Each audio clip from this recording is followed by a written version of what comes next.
सारे निशब्द आयुष्यमान भव आयुष्यमान भव आयुष्यमान भव। विक्रम देशमुखांच्या फाईल मधले काही कॉफी तुम्ही बाहेर काढा। आपल्या विकीच्या बाबतीत जे काही झालं ते विसरलेत का ते सगळं? एखाद्या जखमी माणसाला रस्त्यात असंच टाकून विवेक निघून कसे येऊ शकतात? सेवाला पुढं करायचं आणि आपली राजकीय शक्ती वाढवायची। अहो तुम्ही आपल्या मुलाला मारलं म्हणजे तुमच्या शब्दात सांगायचं झालं तर चुकून कोणी लागलं। साहेबरावांनी देशासाठी त्याग केला, मी घर सोडलं आणि तू त्या गुन्हेगार वकिलाच्या घरी गाद्यावर लोळत पडलीस। मम्मा मम्मा वाटेल ते बोलू नकोस। काय वाटेल ते? त्या गुन्हेगाराच्या वकिलानं गुन्हेगाराला सोडवता सोडवता स्वतःच गुन्हा केलाय। गुन्हेगार वकील, दिस इज टू मच। पोटच्या पोरावर गाडी घातली, हे टू मच नाही तर काय? मम्मा तो फक्त एक अपघात होता, तरीही तो उजळ माथ्याने फिरतोय ना। गुन्हेगाराला दया क्षमा नसते। साहेबराव प्रेमळ होते पण त्यांना चूक खपत नव्हती। तुझ्या मामाने स्वतःच्या बायकोचा म्हणजे माझ्या वहिनीचा हुंडाबळी घेतला, त्याच्याशी आम्ही संबंध तोडून टाकले। तुला मामाच नाही असं सांगितलं कारण तू कठोर आहेस। कठोर म्हण, निष्ठुर म्हण, काही म्हण, चालेल, पण आम्ही हे स्वार्थासाठी नाही केलं। म्हणून आमच्या पाठीशी आजही लोक उभे आहेत। म्हणून तुला मी आजही तेच सांगते की तू इथेच राहा। नाही मम्मा, आता तेच माझं घर आहे। मी पॉलिटिक्स मध्ये यावं म्हणून तू काय काय केलेस नाही मी कधी विसरू शकत नाही। ॲडव्होकेट विवेक देशमुखांचा एक वीक पॉइंट, त्यांचा शेर, त्यांचा लाडका मुलगा विक्रम, याला माझ्या मुलीशी लग्न करायचं होतं आणि मुलाच्या सुखासाठी बापानी जर डिसोजाची केस सोडली असती तर आणि तरच मी या लग्नाला परवानगी देणार। आमचे साहेबराव नेहमी म्हणायचे, एका दगडात दोन काय 3 पक्षी मारले पाहिजे, 3। विकी गेला तेव्हा सुद्धा तू खूप प्रयत्न केलेस।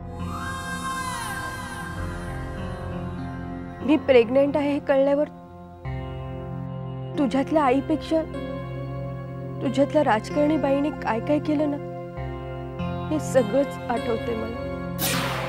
शेवटी मी घर सोडलं, हॉस्टेलमध्ये जाऊन राहिले, तेव्हा विकीचे डॅड माझ्या पाठीशी उभे राहिले। Yes sir.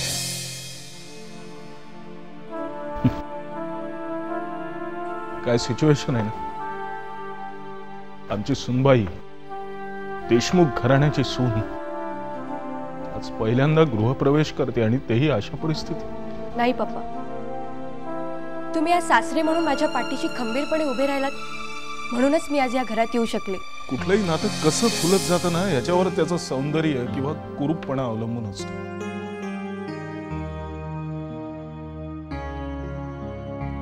माहितीये या विभाताईनी तुझा किती तिरस्कार केलाय तू। मम्मा पण आता ते बदलले। अल्टिमेटली शी रिअलाइज्ड। ए सेवा, हा मम्मा। पहिल्या हाकेत ओ देत जा ग। मम्मा मी इथेच तर होते। बरं हे घे, चल पटकन दूध पी। दूध? मम्मा प्लीज, मला दूध अजिबात आवडत नाही। आवडतं म्हणून प्यायचं नाही येते, तब्येतीला चांगलं।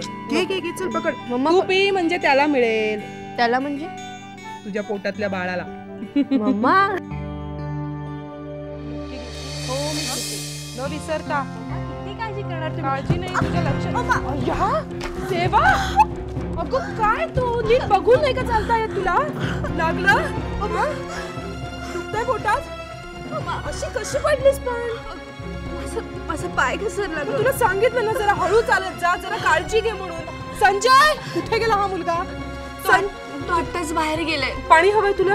नको नको नक्की? हा मग डॉक्टरांकडे जाऊया आपण. मम्मा माझ्याकडे गोळ्या आहेत ग. तू उगाच हायगाय करू नकोस आणि माहित नसताना वाटेल त्या गोळ्या घेऊ नकोस. कसल्या गोळ्या घेतेस तू? पप्पांचं नाव घेतेस ना, पण माझ्यासाठी काय केलंस तू? तू एकुलत्या एक मुलीशी ऍडजस्ट होऊ शकली नाहीस. मम्मा, मम्मा, you are not going to change. तुला आता राजकारणात काही स्कोप नाहीये. Still you are continue at my cost. आणि म्हणूनच तू विकीच्या डॅडवर वेगवेगळे आरोप करतेस. मम्मा, मम्मा, तुझ्यापेक्षा मी त्यांना जास्त ओळखते. मम्मा, मम्मा, देशमुखांचं घर तू समजतेस तितकं वाईट नाहीये. ते खूप चांगले. मी मान्य करते की ते चुकले असतील, पण ते चुकीचे वागत नाहीये. हे बघ आता तेच माझं घर आहे. माझं आणि माझ्या बाळाचं सुद्धा. त्यामुळे स्वतःच्या स्वार्थासाठी आणि फायद्यासाठी तुम्हाला त्यांच्यापासून तोडू नकोस. आणि सारखं सारखं पप्पांचं नाव घेऊन मला इमोशनली ब्लॅकमेल नको करूस. आणि तू जर इतक्या थराला जाणार असशील ना मम्मा, तर एक लक्षात ठेव, तू जर साहेबरावांची बायको आहेस ना, तर मी देखील त्यांचीच मुलगी आहे. वेळ आली ना, तर तुझं गलिच्छ राजकारण संपवण्यासाठी मी तुलाही संपवेन. हे तू लक्षात ठेव.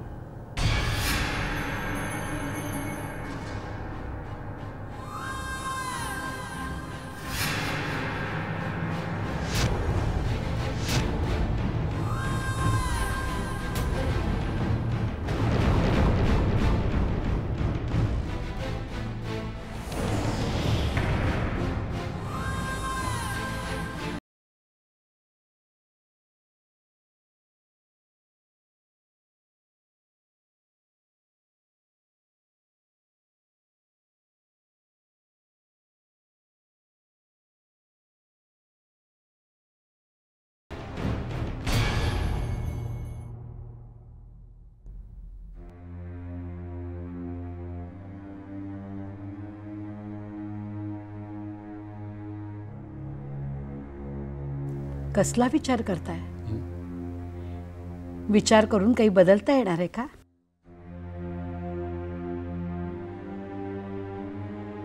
आता ते पुसताही येणार नाही कधीही. ठाऊक आहे मला, माझ्या सतून आपल्या मुलाची हत्या झाली. किती क्रूर बाप आहे नाही. आणि हे कटू सत्य तुम्ही लपवलात. कुणापासून लपवलात? माझ्यापासून. पण मी काय करू शकत होतो? अगं तू त्याची आई होतीस, प्रत्यक्ष जन्मदात्री. हे सगळं माझ्याच हातून घडलंय हे मी कोणत्या तोंडाने तुला सांगणार होतो? त्यापेक्षा मग मी गप्प राहायचं ठरवलं. म्हणून घुसमटत राहिला, आतल्या आत सगळं सोसत राहिला. तुम्हाला मला सांगावंसं नाही वाटलं? कसं सांगणार ग तुला, कसं सांगणार? आधीच त्याच्या वियोगामुळे तू दुःखी झाली होतीस. मी त्याला शोधण्यासाठी प्रयत्न करत नाही म्हणून मला सारखा तू दोष देत होतीस. मी एन्काउंटर केलं, त्यात आपला बाळ मारला गेला माझ्याच हातून. हे सत्य तुला कळल्यावर तर तू मी गप्प राहायचं. स्वतःच्याच पापाची शिक्षा स्वतःलाच देत बसू. छे छे, असं का वागलं? अहो, आपल्या बाळाबद्दल मी तुम्हाला किती टोचून बोलले, खालून पाडून बोलले. एवढं सगळं कसं सोसलं तुम्ही? कुठून आणलात एवढा संयम? तुझ्याकडून. हो सत्या, तू अध्यात्म मार्गाने जात होतीस, हा संयम मी तुझ्यापासून शिकलो. कसला संयम आणि कसलं काय. तुमच्या जागी मी असते ना तर माझा बांध कधीच फुटला असता. मी तो थोपवून धरला, म्हणजे थोपवून धरण्याचा प्रयत्न केला इतकंच. एरवी तुम्ही त्याची हत्या केली असतीत ना तर मी तुम्हाला जन्मभर कधी माफ केलं नसतं.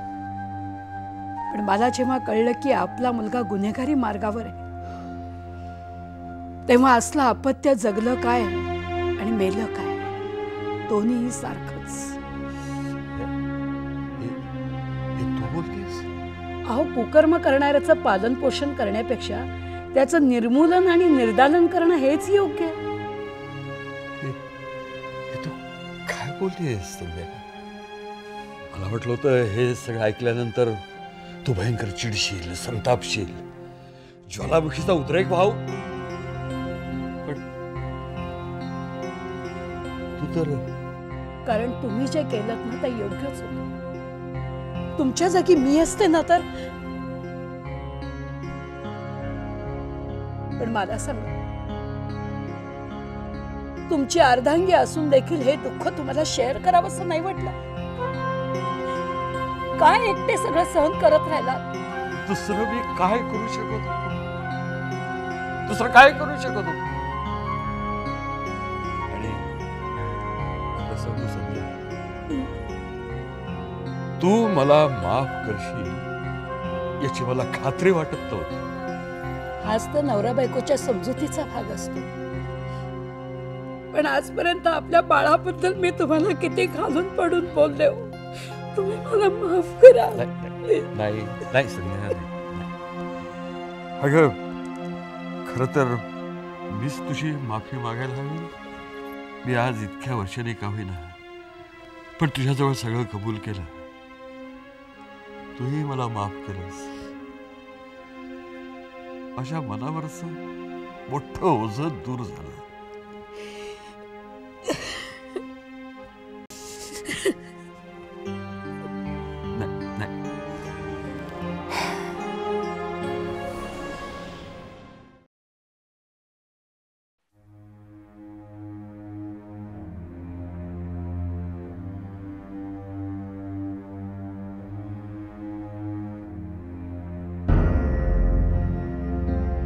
शंकर दादा,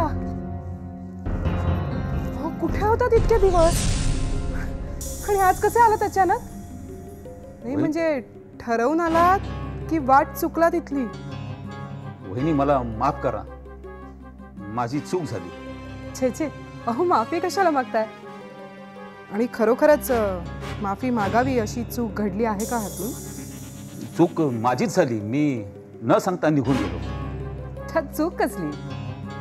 अहो तुमच्या आजारी वडिलांच्या सेवेसाठी गेला होतात तुम्ही. आणि तसंही या घरासाठी, घरातल्या माणसांसाठी तुम्ही इतकं सगळं केलं. मग आता स्वतःसाठी थोडासा वेळ तुम्हाला द्यायला नको का? वहिनी लाजू नका हो असं बोलून. मी न सांगता निघून गेलो. मला माफ करा. बरं आता पुरे झालं हे माफी प्रकरण. मला सांगा, चहा घेतलायत का तुम्ही? हो, सेवाताईंनी चहा दिला.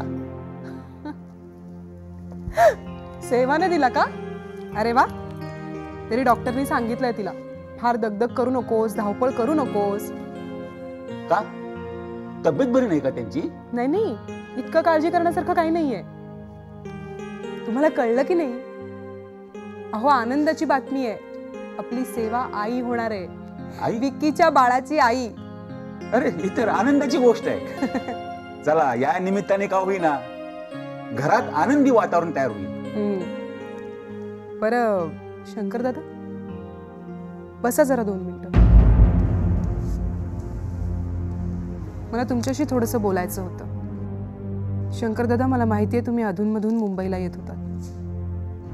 तुम्ही मुंबईत यायचात पण घरी आला नाहीत कधी. असं का? चुकून कधीतरी माझ्याच हातून तुमचा अपमान झालाय का? की तुम्ही संजयवर रागावलाय? किंवा हेच काही बोललेत तुम्हाला? दादा कशाला मला काही बोलेल? आणि संजय तर माझाच आहे. बहिणी, तुम्ही देवतेप्रमाणे आहात. तुमच्याशी मी कशाला खोटं बोलू? ठीक आहे, मग मला खरं काय ते सांगा.